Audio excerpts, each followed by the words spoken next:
L'empreinte de Martin Schongauer à Colmar, elle est vraiment profonde.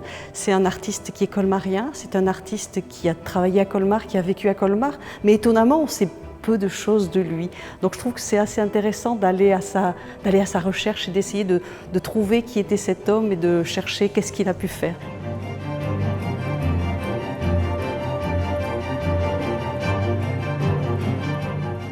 Déjà, en rentrant dans le musée, on va voir l'œuvre de Bartholdi. Je crois que tout le monde connaît Auguste Bartholdi, le grand sculpteur. Et en fait, dans le cloître du musée Unterlinden, il y a une sculpture créée par Bartholdi qui avait fait un monument à la gloire de Martin Schongauer qui se trouvait au centre du cloître, au centre du musée. Et là, on trouve la statue de Martin Schongauer et on voit cette vision un peu romantique d'Auguste Bartholdi qui va montrer cet homme du XVe siècle. Donc, il a un grand manteau, il a un chaperon, donc c'est la coiffe de ces personnes du XVe siècle. Donc ça, c'est la vision romantique de ce personnage-là. Mais qui était vraiment Martin Schongauer? Ça, c'est plus compliqué. Même si cet homme du XVe siècle, on le cite à de nombreuses reprises au XVIe, au XVIIe siècle, on parle de Martin Schongauer. Mais voilà, toujours le problème, mais qui est-il? Qu'est-ce qu'il a fait? Donc il faut creuser, il faut aller chercher dans les archives. Donc aux archives départementales, aux archives municipales de Colmar, on trouve des éléments sur Martin Schongauer. Il y en a peu. On sait une chose, c'est qu'il a été inscrit à l'université de Leipzig, donc dans le nord de l'Allemagne, en 1465. Alors qu'est-ce qu'il a fait avant? Donc on a toujours envie de chercher et de savoir. Alors en cherchant dans les archives, on trouve que Martin Schongauer, il est fils de Gaspard Schongauer. Gaspard Schongauer, il est orfèvre, donc il crée des pièces d'orfèvrerie.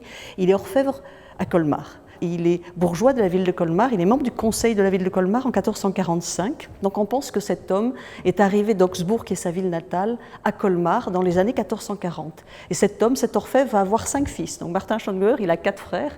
Et dans ces 4 frères, en fait, il y en a 3 qui sont orfèvres, comme le papa, et 2 qui sont peintres, dont Martin Schongauer. Martin et Ludwig sont peintres.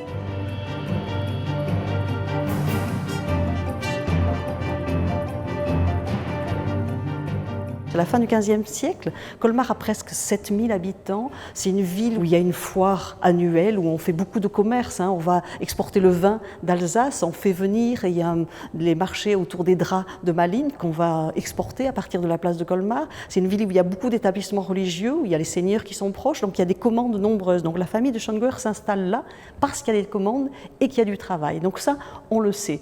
Après, malheureusement, les archives ne nous disent pas quand est né Martin Schongauer. Ça, c'est la surprise, on n'en sait rien. Donc, on pense qu'il a dû naître autour des années 1440-1445. Ça se tient à peu près par rapport à l'œuvre qu'on peut connaître de Martin Schongauer. Mais on a quand même d'autres indices dans Colmar, parce qu'il faut aller gratter un petit peu.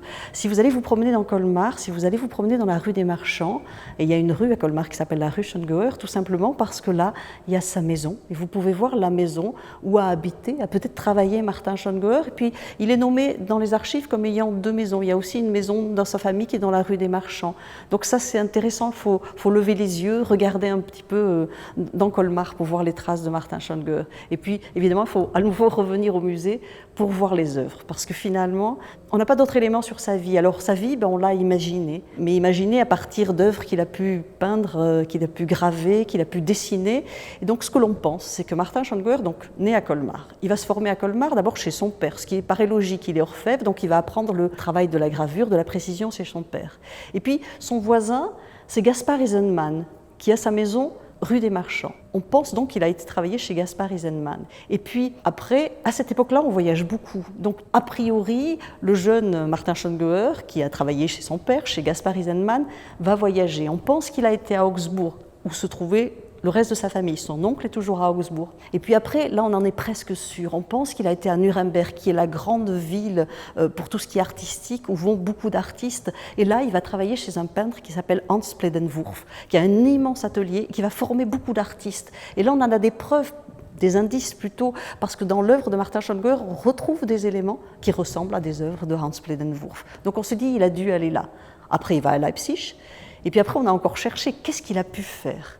Et là, on se dit aussi, parce qu'on a un indice, il a dû passer par Cologne. Parce qu'à Cologne, à la fin des années 1460, il y a à Cologne un immense retable qui s'appelle le retable de la Sainte Colombe, qui est un retable qui a été commandé au grand peintre flamand qui est Roger van der Weyden. Et cette œuvre-là va marquer les artistes allemands parce que ça va leur changer tout à fait de leur style à eux. Et on pense que Martin Schongauer a vu ce retable-là. Au centre, il y a une adoration des mages. Et quand on voit les adorations des mages gravées par Martin Schongauer, on se dit c'est pas possible, il a vu cette œuvre-là. Donc c'est à nouveau un indice qui nous explique un peu le périple de Martin Schongauer. Et puis après, on se dit que de là, il est finalement assez près des Pays-Bas méridionaux et qu'il a certainement dû aller là-bas. Il a dû aller à Louvain, il a dû aller à Bruxelles, peut-être à Bruges, peut-être à Gand. On n'en sait rien. Hein. Ce sont que des indices qui nous le prouvent parce qu'il y a des œuvres de Martin Schongauer qui sont très inspirées de l'art de ces Flamands. Donc on imagine ce périple-là. Et puis après, il revient quand même très certainement à Colmar, parce qu'il doit travailler à Colmar pour faire toutes les œuvres qui sont aujourd'hui au musée Unterlinden. Et puis il y a un autre élément sûr dans la vie de Martin Schongauer, c'est qu'en 1489, il va devenir bourgeois de la ville de Brisac, de Vieux-Brisac.